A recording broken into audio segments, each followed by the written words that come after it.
Hey everybody, welcome back to Tavern Talks. I'm your wonderful Tavern Keeper, Tabletop Misfits, and I am excited tonight because I have to bring back my friend Andrew for once again another interview on another upcoming project that he's doing. And when I say another one, it seems like anytime I talk to this man, he's coming up with something new, which is awesome.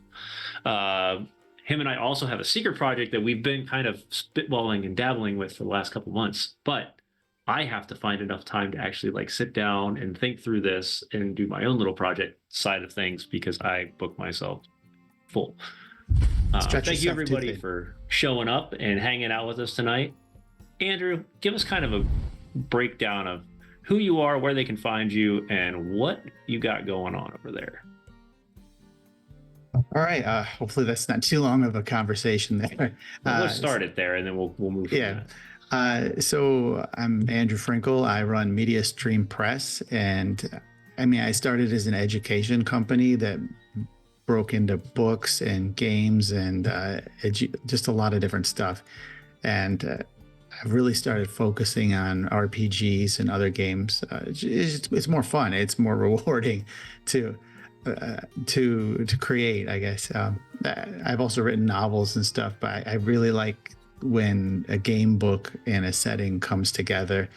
And I got used to doing most of it on my own, and yet the last few years working with a bunch of different writers and just seeing the way their additional input and their creativity creates just a different product than I had expected initially ends up being really rewarding. And there's something to be said for having that book on your shelf too. So yeah, if there's other creators out there listening or watching and they haven't got that yet, I think that first time you get a book with your name on it on the shelf, it's great. And it's not a feeling that wears off even after I have like 200 on the shelf right now, but about 150 of those are education, or the rest of them are games and novels and stuff, but it's still, it never gets old. So. No, that's awesome. I mean, I've done one. I got one on the shelf right now. That's it. But that's fine because they'll continue to come. I have to stop booking myself for streams and other projects and all these things for conventions and stuff so I can actually sit down and write again because I do miss it. But well, I don't do that many conventions during the year. Maybe that's why I'm getting stuff done. Yeah, I mean, I've got this year alone. I'm at 4 major and then like looking at like another 2 or 3 that are local. So yeah, takes up time and whatnot. So I'm doing one tomorrow, not tomorrow, Saturday morning. So nice. So if you guys are in the Sarasota, Florida area, come see me at SestaCon. It's a one-day, one-shot gaming convention. So it's awesome. Those are fun though, because like you literally can just focus fire. Like I'm gonna go play games for 24 hours, and then after that I can go back to normal life. Or even as a vendor too, I've got like 11 to 7 and I'm done. It's not Friday, Saturday, Sunday. Yeah. It's in driving range, so I can just be done, and I still get my Sunday to chill, so which is nice because I need to unwind after that. Yeah, I have to take a day off usually every major convention. I take a day off normally before the convention and a day off after the convention because I have to fly to most of these. So trying to get back on a Sunday and then going back to work at 6 o'clock in the morning on a Monday is just atrocious. But you're not in peak form in that situation. No, nowhere near. I am recovering. I am recovering from a 4-day hangover usually, and jet lag and all the other fun things that come with that. So, but yeah, no, but I mean, I wouldn't probably pass it up for the world because of the people I've met, the incredible opportunities I've been given, and in all honesty, it's where I get 90% of my guests. So I go to a convention, I pick up 6, 7, 10 guests. I mean, I've got a stack of business cards I haven't even touched yet. Like, it's just sitting at my desk. I was like, when do I need new people? But yeah.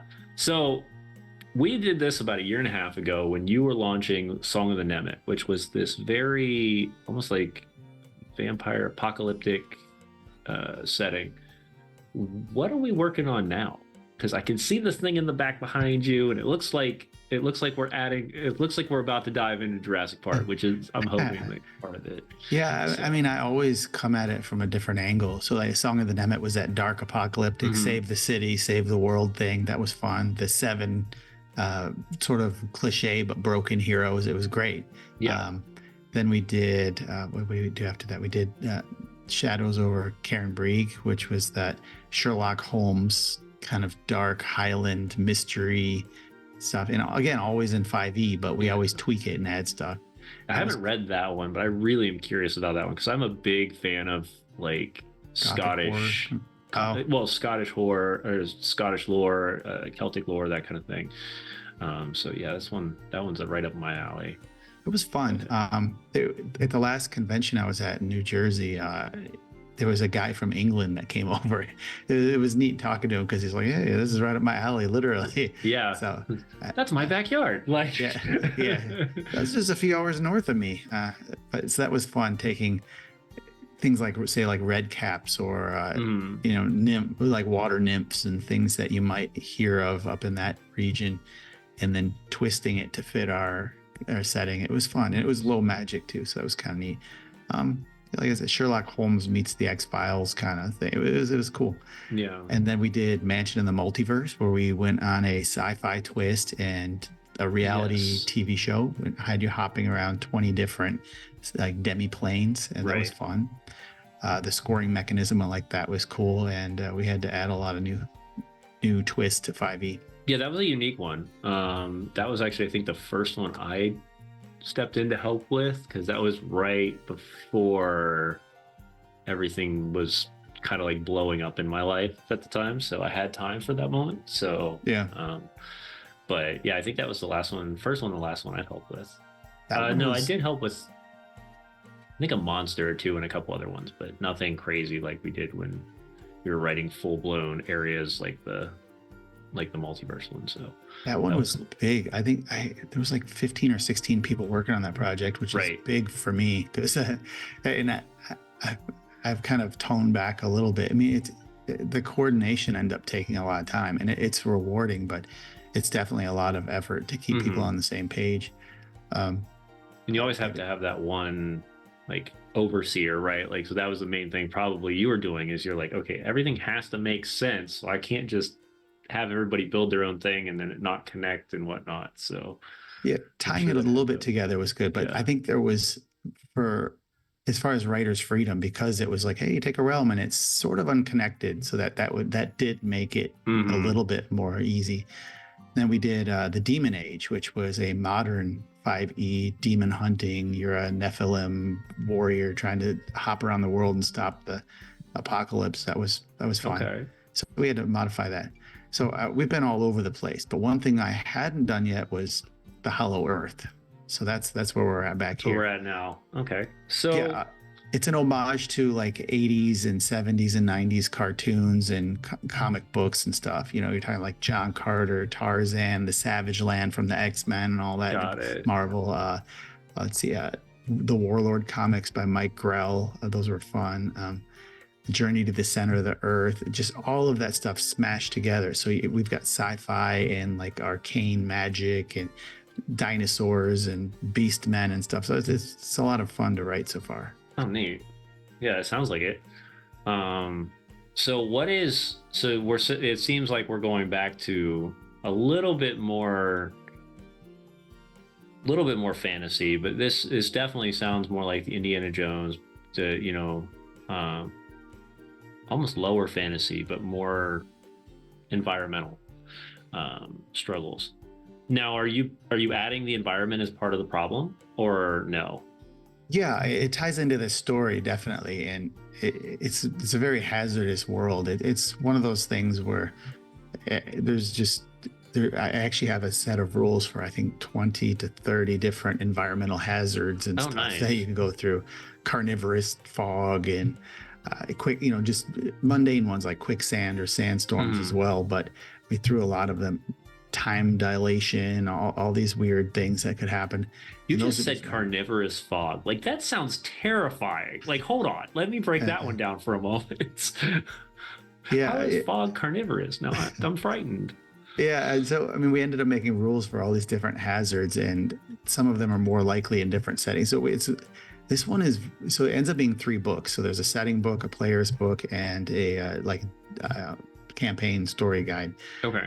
But in all of them, this 9 different kind of biomes things kind of plays out. So you've got your creatures and your hazards and your disasters that could happen in, say, like a cold or Arctic environment, and then a swamp or wetlands or forest, jungle, desert. So there's all these creatures set up for that. And even the races, I think it's different than a lot of settings because the politics won't play into it as much because these races are specialized to live in one area. You're going to mostly encounter like small enclaves of them in the environment that best suits them. And you end up playing usually like kind of not like the weirdo, but like the outcast or the odd man out. Right. Yeah. Because you're you're the traveler. You're you're entering into all these biomes unacknowledged and unaccepted and that kind of thing. So yeah, I could see that. So, but you can go between the different settlements and stuff. So small settlements, very Bronze Age or even Stone Age, depending on the race. But we've got 12 different races and 6 different classes, and we've totally rebuilt the 5e class and race system to its unrecognizable. Oh wow! Okay, so, might have to dabble in that one a little bit just because I'm running through Icewind Dale, and I can always use extra little tweaks to torture my players with the environment and the creatures of the ice. So there's that. But that sounds interesting though, and I really think it's good. It's great that you have. So you've got the setting guide, so that pretty much breaks down all 8 of the biomes and like how each one initially works, and then you've got the adventure itself that just shows that's, I'm guessing, just a ongoing story. What's this 3rd book though? You said it's a player book. Is this like the player's guide so that you can build races, build class, so the characters have their builds, or is there more to that?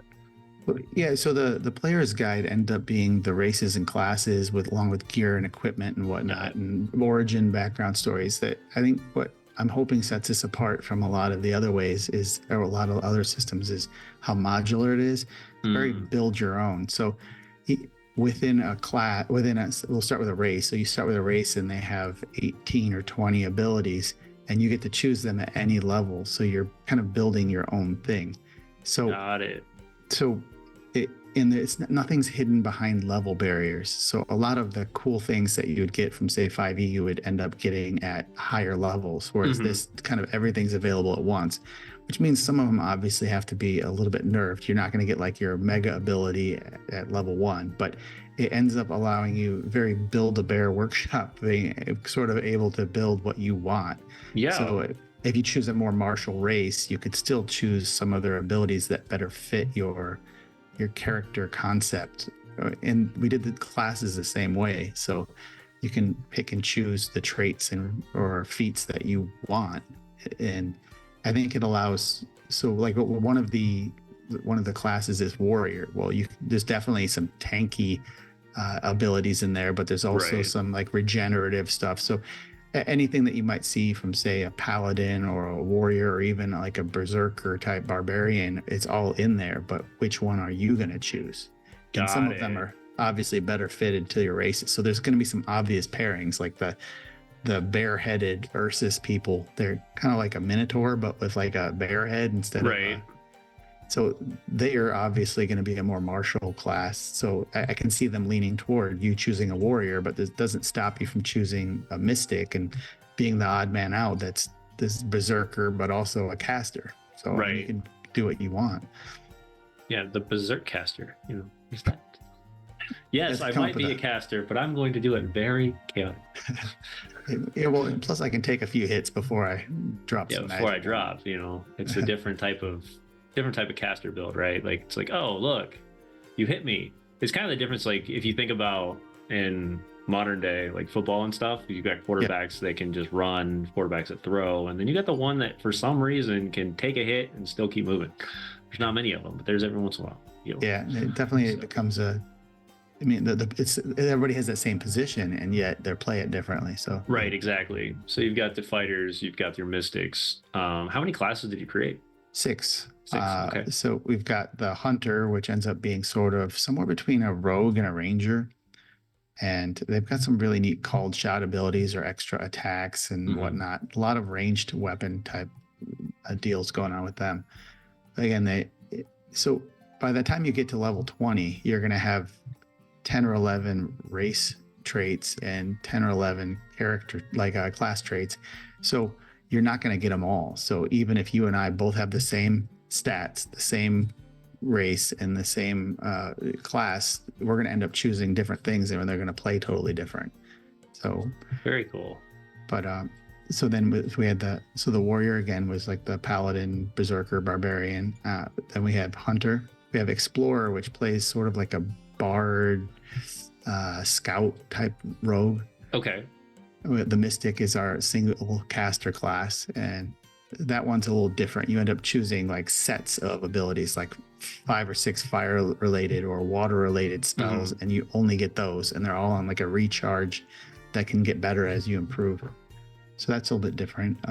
We have artisans, which are sort of like a engineer artificer.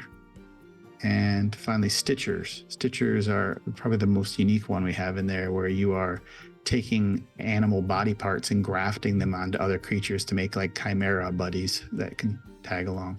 Well, look at that. That's kind of neat. Not gonna lie. So you could have your saber-toothed tiger with like kraken arms on his back or something. Right.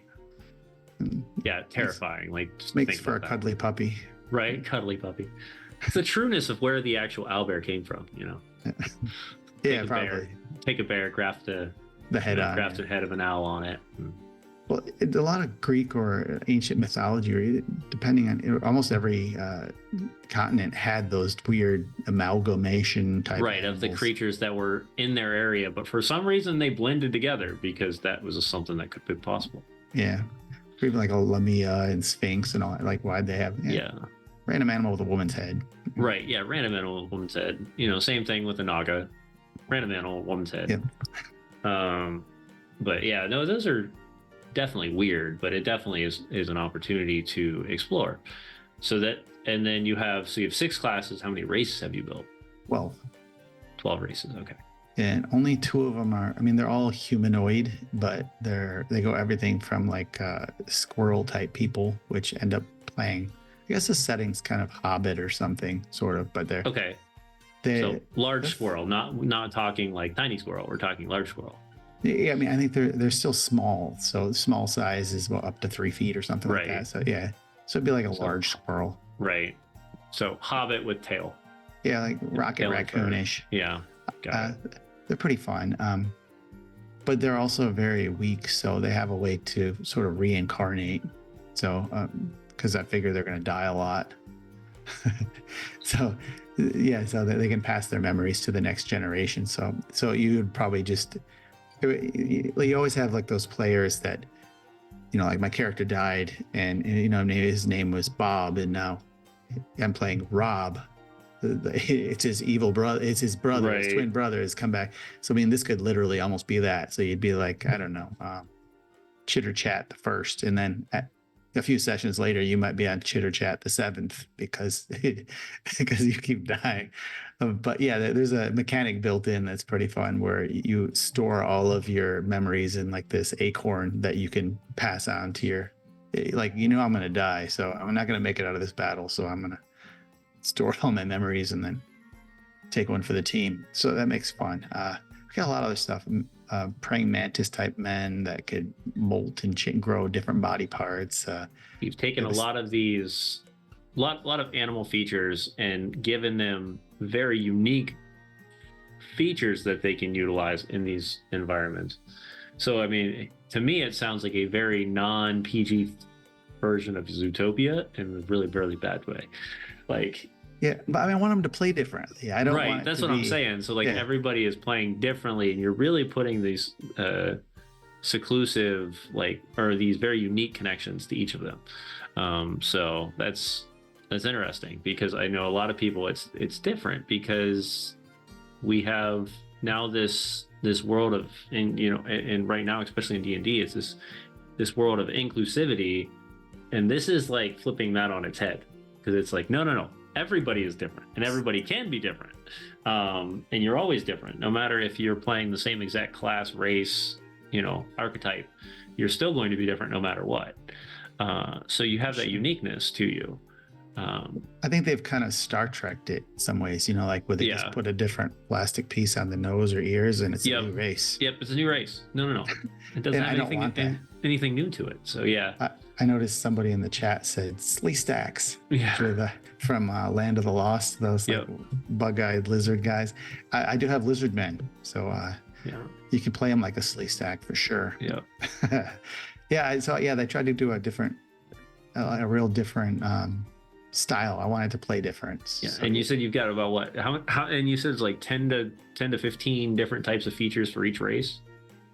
Yeah, and some of them, I'm guessing, are very similar, but you have specific ones that are very unique to their race.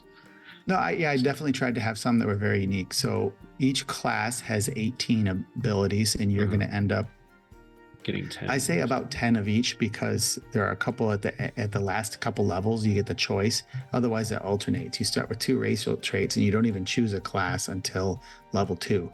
Because I figure you're getting used to being your race. Like as you grow up, then you choose a class, sort of like choosing a path at level 3. Path or a job, So you do that, and then you alternate back and forth. You like class, race, and it goes back and forth. And up until you get to level 19 and 20, then you get to choose. So by and large, you're going to end up with about 10 of each. So if I choose 10 out of 18, there's still 8 that I didn't choose, and there's a lot of variety in there. So that's just with the classes. With the race, there are 15 as well as, so there's 15 benefits that you could choose from, and up to 6 limitations.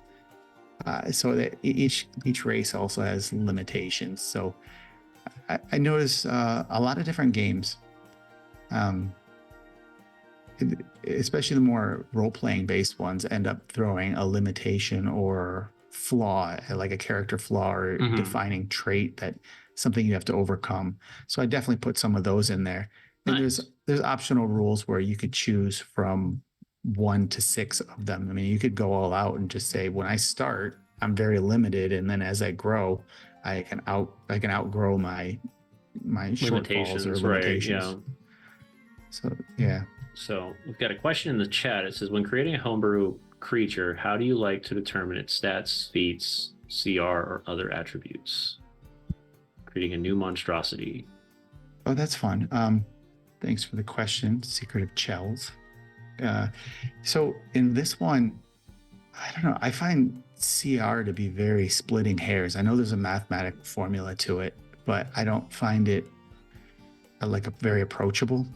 So in this one we did, and I think this is kind of taken from the Pathfinder book, where they've got like threat levels. So we came up with a 6-tier or 5-tier threat level assessment. So it goes from trivial all the way up to like extreme. And then we did sort of have a chart so you could kind of look at it. And we had, if you're going solo, these are the expected levels. And then we get to the final 2, it's like, you should not attempt this individually. Do not do this individually. Like, make sure you have a team. And then when you get to so we have solo and party, and it just plays so differently. I mean, that giant bat that gives you a run for the money becomes child's play when you've got 4 dudes shooting at it. 100%. So we did that. We ended up trying to do a lot of interesting things because this is a very low magic setting. So everything had to be explainable for the most part by like natural abilities. So that maybe that bat has a shrieking ability, so it has some kind of sonic type attack or that kind of thing. Or if a creature, instead of maybe it can spray acid, or it has to make sort of sense. So did you do a lot of actual research, like when you were going through it? A fair amount, definitely. We're looking at, I mean, like creatures you have and stuff, to be like, oh no, like I actually need to understand like why this creature has this ability in real life, like bats, like you were saying with echolocation, things like that, screeching. Yeah, so there was some of that just for inspiration for sure, but like, so if I have a subterranean let's see, like a salamander type creature. So I would research what kind of toxins could be in their skin or whatnot, or what kind of mucus. And some of it was just playing by ear or whatever. Right. But I mean, for sure, I took a lot of inspiration from real life, and we have over 100 of them in there. Wow. I think current count is like 112 or so, and that doesn't even count our colossal creatures, which are kind of a different thing entirely. But yeah, those are fun too. Kind of almost sounds like this mixture of like the colossal creatures, right? It like almost sounds like that Monster Hunter type feel, where you've got creatures that are taking entire groups that are going to have to go after this in order to even go near it.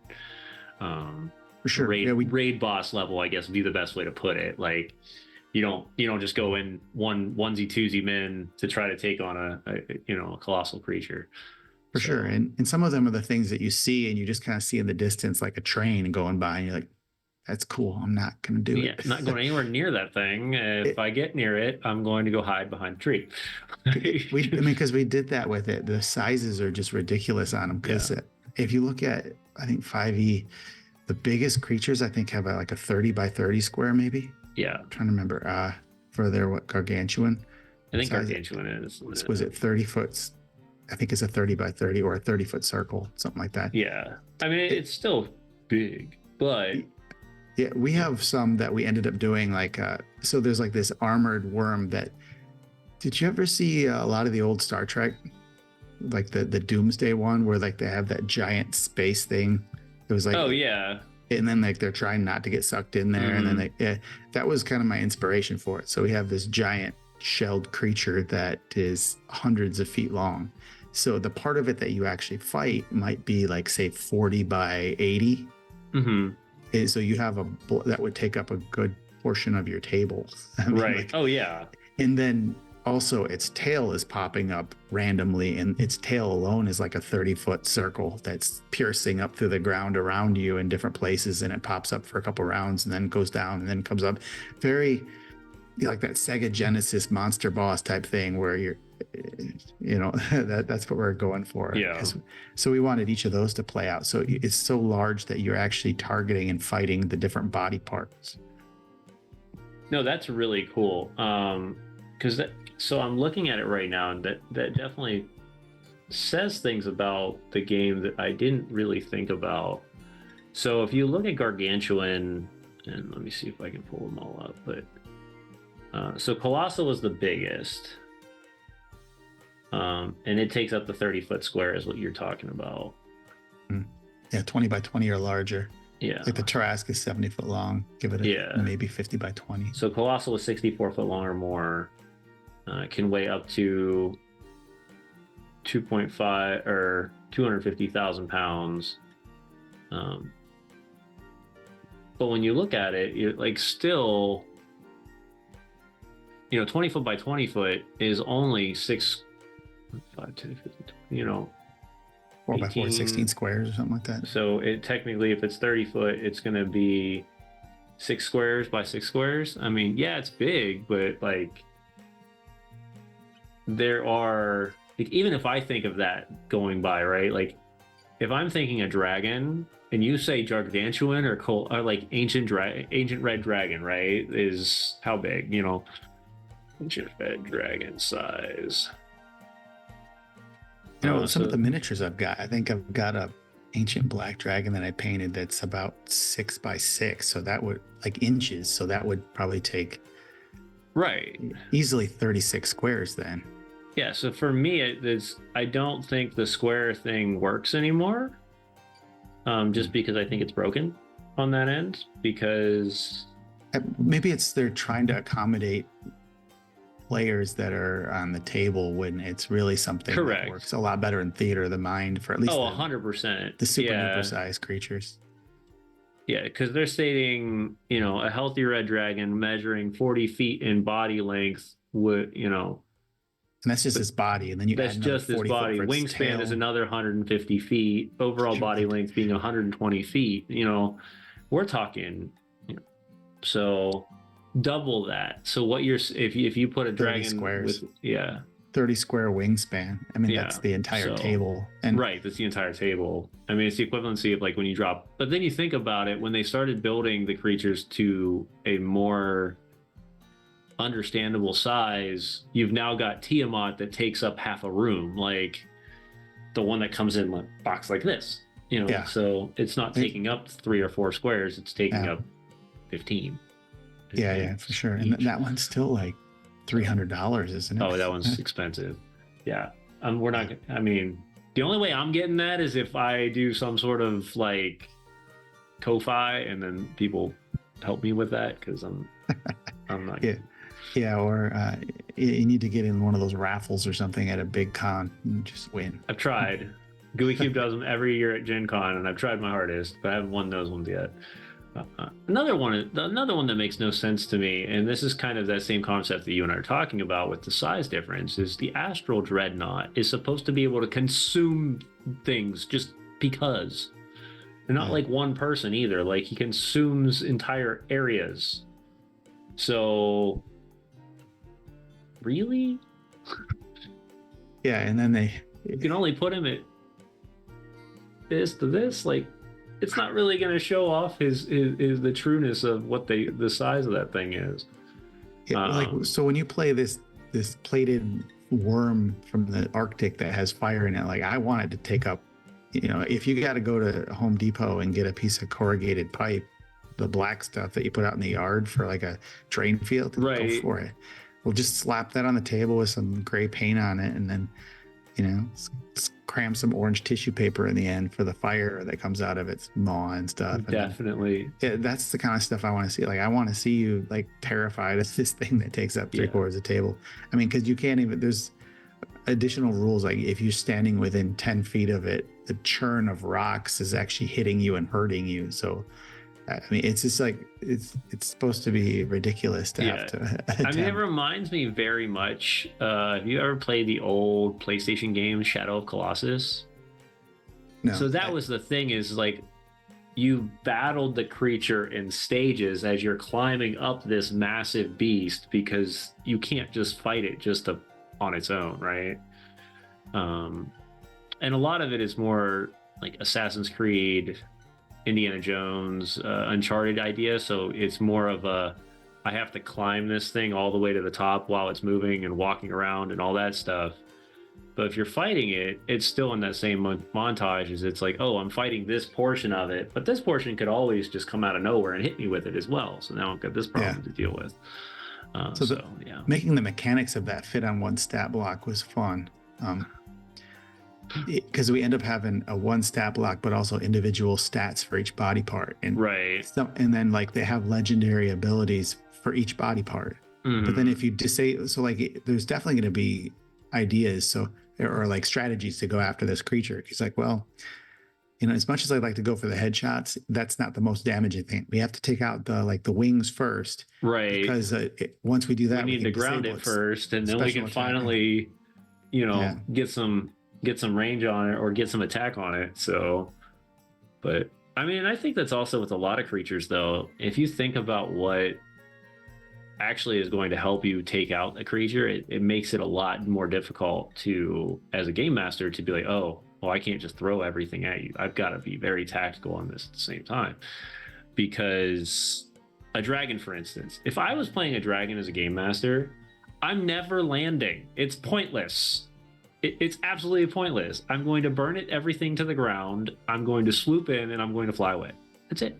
That's what I'm going to do. Yeah. I mean, you could do breath weapon and then fly away until you recharge. Yeah. Right. You fly away till you recharge, come back.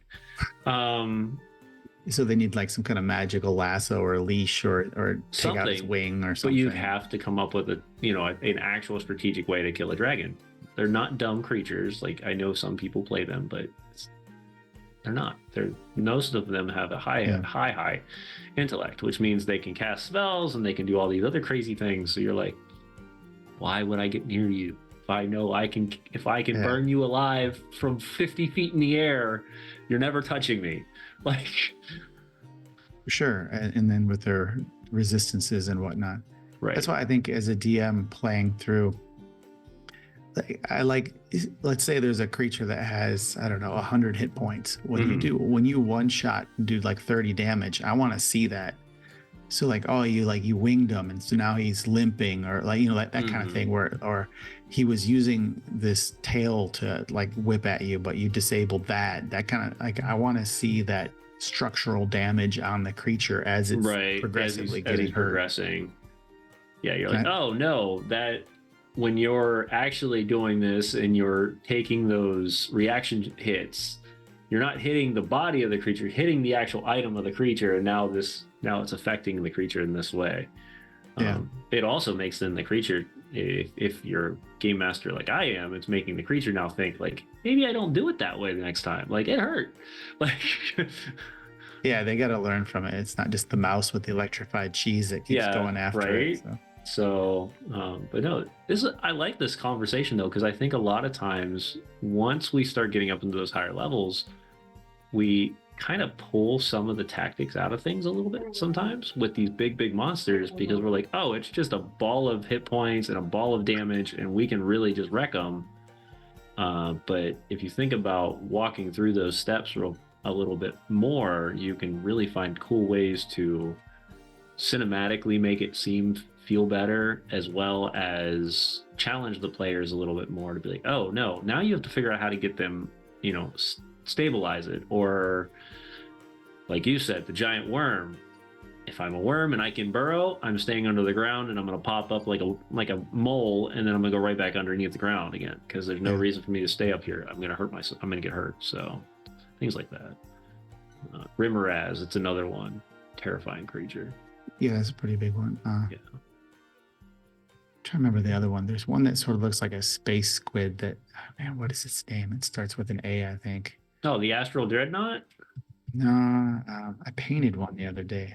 Oh, the Was Aboleth. yeah, Aboleth. The Aboleth. Those are weird creatures. So those are pretty nasty though. Yeah. Oh yeah. CR. What's the CR? CR10. Yeah, they're not Not gonna a be friendly. pushover. Yeah. 20 feet long, 6,500 pounds. Yeah. They kind of give off this vibe of like mini version of the old one. Yeah, definitely some Cthulhu kind of mythos Yeah. twisted in Yeah. there. Yeah.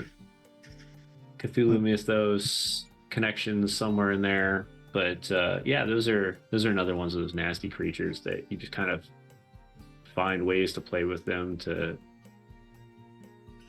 if it goes with the story, great, but they're also just really fun creatures that randomly show up because you're in an area that you probably shouldn't be in.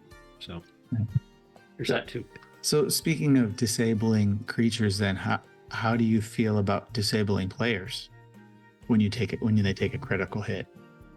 Oh, I love that idea. I personally am so again, like I believe if you take a percentage of your health, that there needs to be at a time, there should be some sort of repercussion. And I know there's a couple books out there that are doing that, but it also plays on the players too. Like if you can't have squishy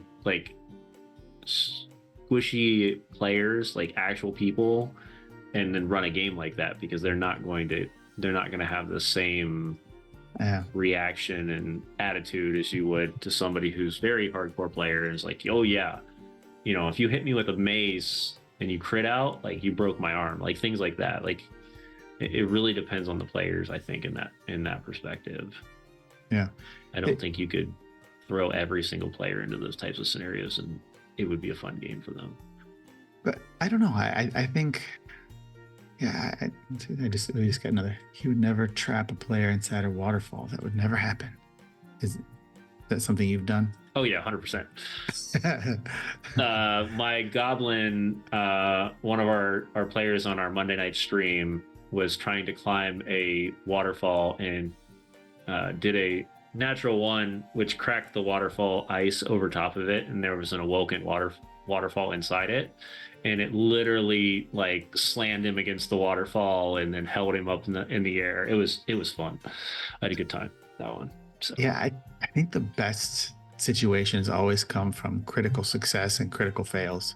and how you handle those. That's why I added a bunch of rules on that, like the body specific critical hit. Every time you take a critical hit, it's body specific, and then you roll a chart to see. I mean, like if you take a critical hit to the head, you're going to be stunned, dazed, etc. Mm-hmm. Maybe if it's too bad, maybe even start death saves, or do a constitution saves to stay conscious, that kind of thing, or being hamstrung, so you can't run away, and so and I mean you see that in say like movies or actual duels, like I hamstrung you, now I can stand back and just dart in and I get advantage on you because I'm going to be attacking from your weak side. So right, and I like that kind of strategic play. I think it, and they're in there as optional rules, but I would definitely play with them. Yeah, no, those are fun rules, and I think a lot of times, I think one thing I've really started working with, and I'm trying to get better at it, is letting the players, when they get those critical strikes, giving them those options to do things like that. Like, oh, hey, you've got a critical hit. This is what weapon you're using. Would you like to take the damage, or would you like to do something different because of the fact that you're hitting them in this location, or vice versa? But of course, when those things happen, you then have to warn the players that if it can happen to the monsters, it can happen to you. Which is where most of my players go, maybe I don't want to do that. Because they want to definitely describe the kill shots. They always want to, but yeah. But I will say, Colville years ago made a comment about this, and it made more sense the way Dungeons and Dragons plays it. Now I think other systems do it a lot differently than this, but it's like your exhaustion to that point of taking damage. Right, like it's just you're slowly beating your body, like you're getting tired, right? And that's the health points that you actually are pushing down. Because if you think about it, if you're wearing armor and they are swinging a blade at you and it hits your armor, it's gonna hurt, but it's not gonna hurt that much. But it's going to take that exhaustion, and like it's going to push you to have to be more, trying to think of the word I'm looking for. Or like the ability, it's not actual life force, it's the ability to shrug off injury. Yeah, like the resistance, like a football player. Right, the stamina. Your stamina is pretty much what you're building. Because if somebody tackles me once, I'm done. Whereas those guys get tackled all day long. Right, and they get up the next day, or the next minute. So, but yeah, you're right. And I think that's also the same thing, is like, oh, you're getting tackled, but you're getting tackled by a professional football player in pads, and you have nothing on, compared to you both being professional football players getting tackled by pads. Like that's the difference, I would say, in the quality. But yeah, that was something that Kobo had brought into his games years ago. Is he said it's not really damage, it's more your stamina is slowly dwindling to the point where you're going to make a mistake and then it's gonna hurt. So because if you're taking a headshot, it doesn't matter. It shouldn't matter if you have 60 health or you have 40 health or if you have 2 health. Headshot's a headshot. Like, it's going to do damage. And I think that's kind of where it would connect. Work. But I had a DM who tried to TPK the party via Dragon Flyby. Okay, cool. So if you don't mind describing what happened and how you resolved that, that'd be an interesting conversation for us to continue with as we're still talking. Because I think finding those moments where it's happening in the real world, as much as I say real world, being that we all play in Fantasyland. That's why they all pull. It's like a green dragon or something, and it's spraying acid, and they all pop potions of acid resistance or something, and it's like, you better come down here if you want to finish this. It's going to take forever. That just tickles. Like, anybody got a loofah? But yeah, so that's fun stuff. I think a lot of the races and classes that I'm building deal a lot with different resistances. If they've got fur, they're going to be more resistant to cold, but maybe more susceptible or vulnerable to fire, or maybe the salamanders are more resistant to toxins and poisons and stuff.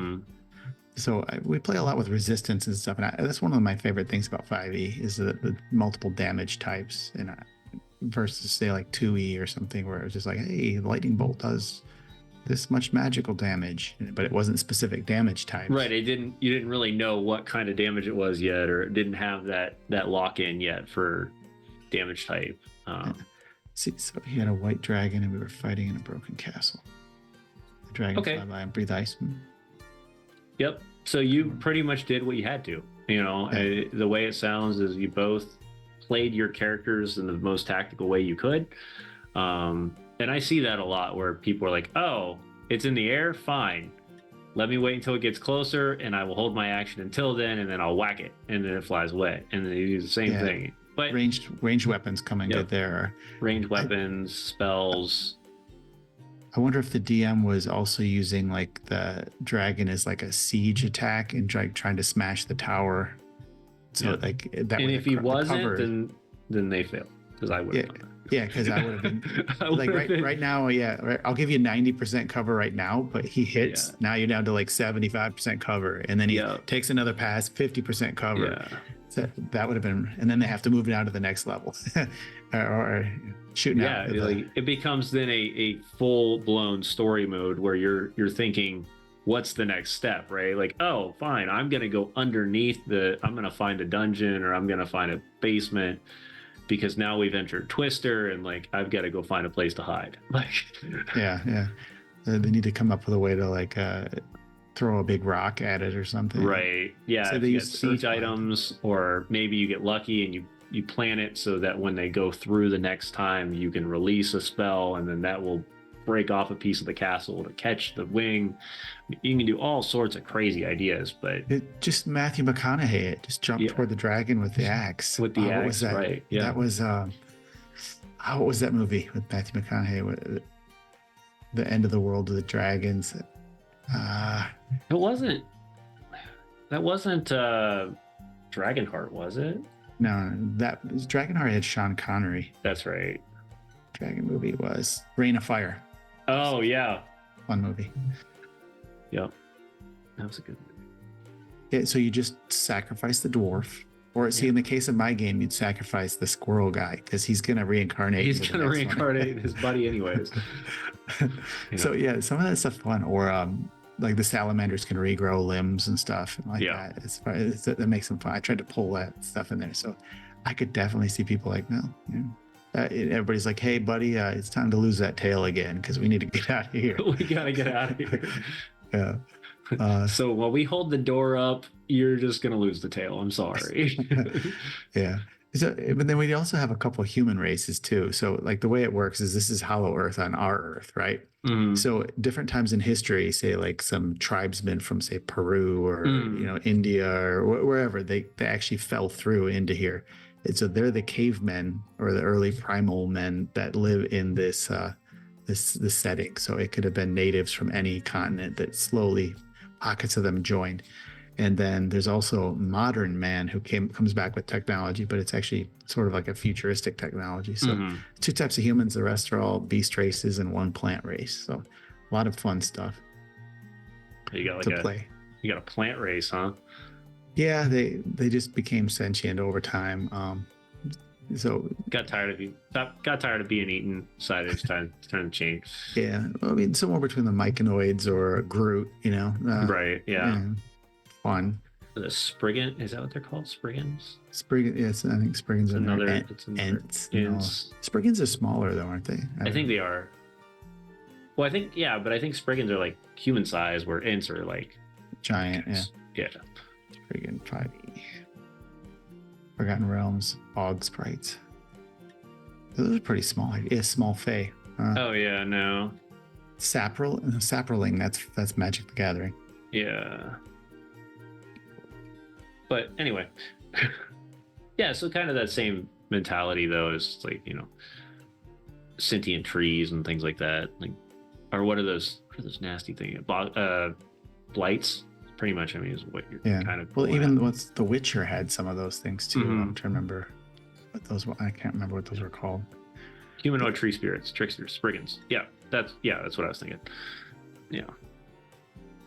But in D&D, they're sprites. They're not humanoid. They're very tiny. Yeah. It's still humanoid though, but just very tiny humans. Sure. No judgment. So, I'm trying to think what else we did differently. Oh, instead of, like 5e has a lot of, say, like fiends and undead and stuff. Mm-hmm. Ours are almost all beasts. So we differentiated by like classification, basically. So you've got your mollusks and your mammals and stuff like that. So people can actually practice to get better at killing a specific thing. And then we also did it by body covering. So yeah, you could become an expert at hunting creatures that have shells or like feathered creatures or something. Yeah. So that was different, I guess. So a little more anatomical classification. Well, yeah, and like you said, it sounds like it's much more lower magic based, so it's more of a natural. Everything is natural in this entity, which is unique in its own. Except the technology. Except the technology. Yeah, because we do have ancient ruins with modular artifacts that you can build. So you can get like your energy sword or your levitation sky sled kind of stuff. Or so we pulled in all that technology, and that's where like the modern humans come in. So they're flying around in like flying jet skis and using laser pistols. And so we wanted to pull that in there too, as because you have that ancient race that has since moved on, and they're not there anymore, and that's a major part of the campaign storyline. But yeah, that and the ancient evil, you have to have the ancient evil. Right, you gotta have the ancient evil. Can you do me a favor? Can you send me a link to the Kickstarter so that people can go check that out while we're sure. And I have we're actually crazy enough. We're almost to our hour, which is nuts. I feel like it went by so fast. Let me send the bit.ly short link for you. Sure. That way it's a little bit easier. And then I'm just going to drop it in our channel as we get ready to close up. While we're getting ready to close up, though, if you have any questions, real quick, make sure you throw those up in chat so that we can continue that conversation real fast. Do you want me to drop that into the stream chat on? I'll drop it because sometimes other it probably blocks links. It blocks people. It won't block me though because I own the dang thing. So privileges, right? Right, privileges. Yeah. So yeah, that's the Kickstarter for Terra Incognita. Yeah. Incognita. Yep, Incognita. So that is their newest Kickstarter over there at Media Stream Press. Media Stream Productions. Woo! We're actually holding off to launch too until we get enough followers. So awesome. So we're 65 people or 64 as of today away from hitting our 200 mark, and then we'll launch. So if that's tomorrow, I launch tomorrow. If that's 2 months, it's 2 months. But nice. Sooner. And we have a great track record for dropping stuff quick. So just me personally, I would not support something that I have to wait a year and a half or 2 years for. So when we get to our start date, we're close to done, and we're adding the stretch goals to it. Got it. We're not like going to be holding onto your money for 6 months. It'll be like 2 months, 3 months with shipping. Right. So yeah, definitely check them out, especially if you're looking for new, unique ways to use biomes and different types of animalistic, very natural feels to your next game. Because I think that this is a unique portion of it that even me, who plays a lot of 5e, will get the ability to utilize in my own games. So yes, I do agree, Yukai, that it sounds very Monster Hunter vibey, which is fine because that's including the crafting. So I mean, that's one of the things when you, instead of having loot, because a dinosaur is not going to carry out a bunch of gold. So but you can get like the teeth and stuff from them. Fangs, claws. Yep. And they have notes on there, like if you use this creature's skin, it gets +1 to whatever creature or whatever armor you craft and stuff like that. So yeah, Yukai, you're right on the dot on that one then, because if the crafting system is like that, then it's definitely Monster Hunter. That's intentional, right there. And each race has racial specific type equipment too that requires that. Tester. Oh, Oh, and Yeah, is he it's the actual Dan player? from the. Was it Daniel Rose? I think so. Is it Dan? Awesome. Yeah, he is actually when I played it. That's great. Cool. So, Yeah, and I'm always looking for more playtesters too. So somebody hit me up. I don't mind your name in the credits, and yeah, I like feedback. yeah, definitely. But yeah, once again, Andrew, it's great to have you on the channel and just to talk about all these crazy projects that you've been working on over the years, because to be able to produce so much in a very short period of time, in my opinion, is something you need to be commended for alone. Is this your biggest project? I don't know. See, like this one's being split into 3 books. 3 books. I mean, but it's about 500 pages right now, and it would not surprise me if we hit 600 pages. Between the 3 books. Yeah. Yeah.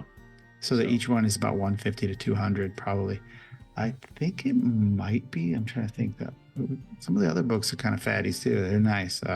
Some of them, I don't think I do anything under about 300 anymore. So right. Yeah, I think I've got about 2,000 pages out in the last 3 years or so. It's nice.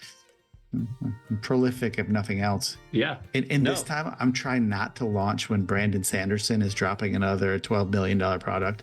Yeah. My last 2 dropped exactly like I had like 2-3 days, and then Brandon Sanderson came out, and people forgot me. They might have anyway, but I mean, it's Brandon Sanderson. Right. Yeah. And you're like, oh no, he's just dropping out his last book that he just already wrote, but it's now in leatherback, and you're like, oh. And then I started my next one. He's like, oh, miniatures, guys, Stormlight Archive. I was like, oh man, no. Killing me, Brandon. I love your stuff, but come on. Yeah.